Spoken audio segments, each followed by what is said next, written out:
বিধায়কের হাত ধরে নারায়ণগড়ে ব্রিজের শিলান্যাস।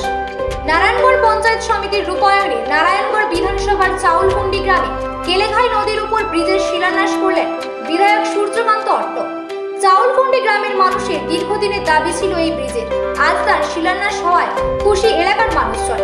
বিধায়ক সূর্যকান্ত অট্ট বলেন, গ্রামের মানুষের দীর্ঘদিনের দাবি অনুযায়ী আজ আমরা ব্রিজের শিলান্যাস করলাম।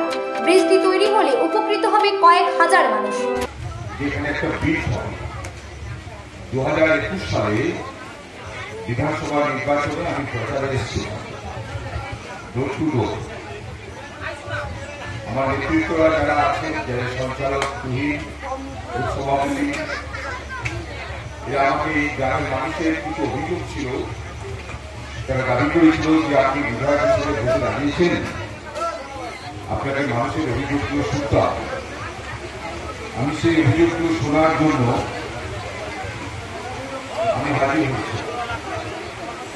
প্রচুর মানুষ সেখানে হাজির হয়ে তারা একটাই দাবি করেছিলেন যে আমরা 365 দিন আমাদের ছেলে মেয়ে এবং আমরা জীবনের ঝুঁকি নিয়ে এই রাস্তায় বেরোতে হয়।